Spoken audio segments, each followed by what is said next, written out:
ഇനി നമ്മൾ ഇങ്ങോട്ട് വന്നു കഴിഞ്ഞാൽ നമ്മൾ ബാൽക്കണിയിലേക്ക് എത്തും. ഇവിടെ ആക്ച്വലി നമ്മളൊരു ബാറൊക്കെയാണ് ഉദ്ദേശിച്ചിരുന്നത്, പക്ഷെ പിന്നെ അത് വേണ്ടാന്ന് വെച്ചു. അതെന്താ? ഇനിയിപ്പൊ എന്റെ കുറെ ട്രോഫികൾ വെക്കാനുണ്ട്. ഓ അങ്ങനെ മിനി ബാറിന് പോലെ ട്രോഫി വെക്കാന്ന് എന്റെ അമ്മേ.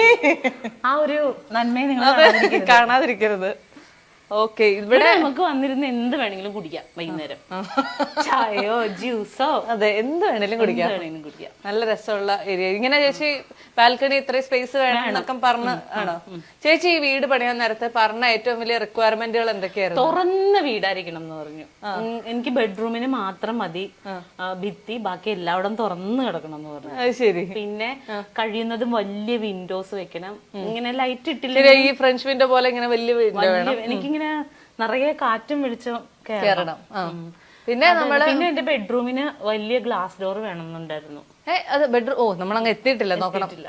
പിന്നെ പിന്നെ എന്റെ ബെഡ്റൂമിൽ നിന്നും എനിക്കൊരു കുഞ്ഞു ബാൽക്കണി വേണമായിരുന്നു. അതൊക്കെയായിരുന്നു ആഗ്രഹം. ഇത്രയും കാര്യങ്ങൾ. പിന്നെ അവിടെ കളർ ടോൺ വൈറ്റും യെല്ലോയും. അതിലൊരു ആ ചെറുക്കം കൊണ്ടുവന്നൊരു ഇച്ചിരി വെച്ചതുകൊണ്ട് അതിനൊരു എസ്തെറ്റിക് ബ്യൂട്ടി ഒക്കെ വന്നിട്ടുണ്ട്. അതുകൊണ്ട് പ്രശ്നമില്ല. ഇതൊക്കെ ചേച്ചി എന്റെ സ്കൂളിലെ പിള്ളേർ, നമ്മുടെ സ്കൂൾ മേറ്റ്സ് ഇല്ലേ, അവര് മേടിച്ചു തന്നതാ. ഓ അത് ശരി. എന്തായിരിക്കും അവർ ഉദ്ദേശിച്ചിട്ടുണ്ടാവുക? ഒരു സൗന്ദര്യം. ഓക്കെ, ഇതൊരു ഓപ്പൺ ടെറസ്. ഓ അത് ശരി. നീ ഇതിന്റെ മുകളിലോട്ടും ഉണ്ട് കേട്ടോ. ഓ അത് ശരി, കൊള്ളാലോ. ഇവിടെ ഈ ഒരു ഏരിയയിലുള്ള ഏക സെലിബ്രിറ്റി ചേച്ചി മാത്രമാണോ? അതെ അല്ലേ? അതുകൊണ്ട് അല്ല ഞാൻ ഇവരൊക്കെ വന്നിരുന്നോ കയറി താമസത്തിനൊക്കെ? പിന്നെ എല്ലാരും വന്നു. ഓക്കെ, അങ്ങനെ നമ്മൾ ടെറസിലേക്ക് പോകുന്നു. ടെറസില് ഇത് ആശ്ചര്യ ചേച്ചി ഇത് എത്ര ഏക്കറാ? അല്ല ഒരു 15 ഏക്കർ വരും. 10 സെന്റില് പ്രധാനപ്പെട്ട ബെഡ്റൂമുകളൊന്നും നമ്മൾ കണ്ടില്ല.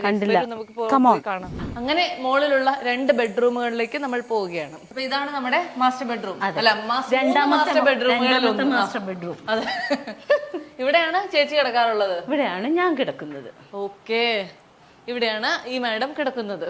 യെസ്, ഇവിടെയാണ് നമ്മൾ പറഞ്ഞ റിക്വയർമെന്റുകളൊക്കെ ഉള്ളത്. വലിയ ജനല് വേണം. അതിന്റെ ഉദ്ദേശം എന്താണെന്നറിയാമോ? അതിങ്ങനെ നമ്മള് മഴക്കാലം വരികയാണല്ലോ, ഇടിവിട്ടുമ്പോ ഞാൻ പതുക്കെ അടച്ചിടും. അല്ലെങ്കിൽ ആ കട്ടിലേക്ക് കിടന്ന് എനിക്ക് മഴ പെയ്യുന്നത് കണ്ട് ചായയൊക്കെ കുടിച്ച് ഇവിടെ കിടക്കണം. എന്നിട്ട് അങ്ങനെ എന്തെങ്കിലും ഒരു ദിവസം ചെയ്തോ? അതോ മഴക്കാലം വരാൻ വേണ്ടി വെയിറ്റിംഗ് ആണ്. ഓ അങ്ങനെ ഏകദേശം ആയിട്ടുണ്ട്. അപ്പൊ ഉടനൊക്കെ സംഭവിക്കും. ഇവിടെ ഇങ്ങനൊരു ബാൽക്കണി. അറിയില്ല, ഇതിന് സ്വിച്ച് ഒക്കെ ഉണ്ടെങ്കിൽ